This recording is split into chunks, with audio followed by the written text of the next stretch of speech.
জান্নাতে কয়েকটা শ্রেণী মানুষের জন্য নো এন্ট্রি করা আছে, এরা ঢুকতে পারবে না। তার ভিতরে এক শ্রেণী মানুষ হলো, যত সালাত সিয়াম করো, যত জিকির আজকার করো, ওয়াজ শুনো আর ওয়াজ করো, রক্ত সম্পর্কীয় আত্মীয়কে যদি সম্পর্ক ছিন্ন করো, তার সাথে কথাবার্তা না বলো, যেই যুক্তিতে হোক তারা যদি ত্যাগ করো, তাকে যদি তুমি যোগাযোগ বিচ্ছিন্ন করে ফেলো, তাহলে এই ব্যক্তি সম্পর্কে নবীজি বলেছেন এই জান্নাতে প্রবেশ করতে পারবে না। নিকট আত্মীয় এবং প্রতিবেশীর সাথে সুসম্পর্ক বজায় রাখা, এই কাজটা কি সুন্নত না মুস্তাহাব? ফরজ। সুবহানাল্লাহ।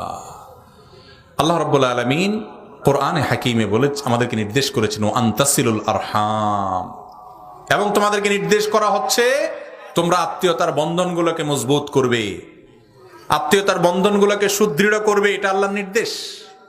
ভাইরা আমার, আমাদের সমাজে সবার সাথে দোস্তি ভালো, কোথাকার কোন দোস্ত, কোন দেশে, কোন জেলার, আর ফেসবুকের দোস্ত তো বলতেই নেই, সস্তা দোস্ত আছেই আজকাল। 5,000 দোস্ত এক একজনের কাছে, হ্যাঁ 3,000 4,000 করে দোস্ত এক একজনের কাছে। আহা, এই সময়টাতে আত্মীয় স্বজনের সাথে যে সুসম্পর্ক রাখতে হয়, মহব্বতের সম্পর্ক রাখতে হয়, খোঁজ খবর নিতে হয়, এই জিনিসটা আমরা ভুলে গেছি। এটা ফরজ কাজ। আত্মীয়তার সম্পর্ক রক্ষা করা কি ভাই? ফরজ। মনে রাখবেন, 5 ওয়াক্ত সালাত আদায় করা ফরজ, আত্মীয়তার সম্পর্ক রক্ষা করাটাও ফরজ। বেশিরভাগ মানুষ আমরা এই ব্যাপারে গাফেল। আত্মীয়তার সম্পর্ক নিয়ে দীর্ঘ আলোচনা, শুধু এটার উপরে আলোচনা একদিন হওয়া উচিত। সংক্ষেপে শুধু এটুকু বলি, আত্মীয় বলতে কাদের সাথে সুসম্পর্ক বজায় রাখতে হবে?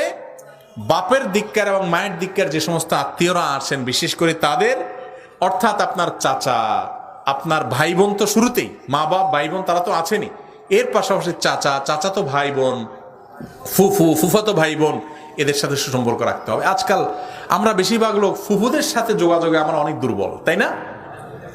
খোঁজ খবরই নেই। ফুফাতো ভাই বা ফুফু, চাচাতো ভাই বোনের সাথে তো পারলে জমি নিয়ে, আইল নিয়ে ঠেলাঠেলি থাকে, ঠিক না বে ঠিক?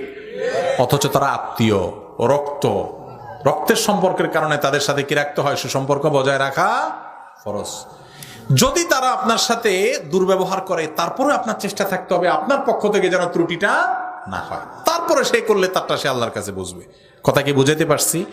এখন আমার এই ভাই প্রশ্ন করেছেন যে প্রতিবেশীর সাথে আত্মীয় স্বজনের সাথে সুসম্পর্ক রাখার গুরুত্ব নিয়ে বলেন। গুরুত্ব নিয়ে তো বলতে গেলে অনেক সময় বলবো, শুধু এটুকু বলি, আত্মীয়ের সাথে যদি কেউ সম্পর্ক ছিন্ন করে, নবী আলাইহিস সালাম বলেছেন লা ইয়াদখুলুল জান্নাতা কাতিআ। কত বড় ব্যাপার চিন্তা করছেন? আত্মীয় স্বজনের খোঁজ খবর নেবেন তো ইনশাআল্লাহ। ভাই, একসাথে থাকতে গেলে মনোমালিন্য হবে, বোঝাপড়ার গরমিল হবে, হইতেই পারে। তারপরে সম্পর্ক কি করা যাবে না? ছিন্ন করা। মনের কষ্ট থাকতে পারে, কিন্তু কথা বলবো না, চিরতরে যোগাযোগ রাখবেন, এটা করা যাবে না। 3 দিন রাগ করে থাকতে পারেন, ঠিক আছে, কথা বললাম না, কিন্তু এর বেশি করা কি হবে না? জায়েজ হবে না। এটা আমরা অনেকে বুঝি না।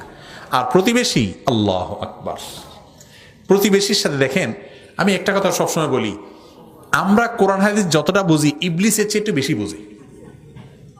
কারণ কি? কারণ আমাদের কাজ জান্নাতে যাওয়া, আর ইবলিসের কাজ হলো আমাদেরকে কোথায় নেওয়া? জাহান্নামে নেওয়া। সে আমাদের শত্রু, আমাদের বাপ আদমের শত্রু। আমাদের বাপ আদমকে সেজদা না করার কারণে আল্লাহ জান্নাত থেকে বের করে দিছে। এই জন্য সে ওর পথ থেকে শত্রুদের শুরু করছে। আল্লাহ তাকে সে সুযোগ দিছে আমাদের পরীক্ষার জন্য। এখন দেখবেন আপনি, যেটা আপনার জন্য বেশি উপকারী, ইবলিস আপনার থেকে ওইটা সরায় দিবে, আপনাকে ওটা করতে দিবে না। আপনি দেখেন সবার সাথে সম্পর্ক ভালো, বেশিরভাগ লোক প্রতিবেশীর সাথে সম্পর্কটা খারাপ, ঠিক না ভাই ঠিক? পাশের বাড়ির লোক, পাশের ঘরের লোক, মুরগি নিয়া, হাঁস নিয়া, এটা নিয়া, সেটা নিয়া, যেন তেন বিষয় নিয়া ঝগড়াঝাটি লাগিয়েই থাকে, ঠিক না ভাই ঠিক? ওই দূরের লোকের সাথে ঠিকই সম্পর্ক ভালো। অথচ যে আপনার প্রতিবেশী, যে আপনার কাছের লোক, তার সাথে আপনার সুসম্পর্ক থাকতে হবে, তার সাথে আপনার ভালো সম্পর্ক থাকতে হবে। নবী করিম সাল্লাল্লাহু আলাইহি ওয়াসাল্লাম বলেছেন, জিবরিল আমাকে বারবার, ফেরেশতা জিবরিল আয়েশা বলতেছিলেন যে আপনি প্রতিবেশীর সম্পর্কে দায়িত্বশীল হন, সচেতন হন। এত বেশি বলতেছিল, আমার মনে হচ্ছিল যে কখন না জানে জিবরিল আয়েশা বলে আপনি মারা গেলে আপনার সম্পদে প্রতিবেশীর ভাগ থাকবে, এরকম মনে হচ্ছিল আমার কাছে, এত বেশি গুরুত্ব দেওয়া হচ্ছিল।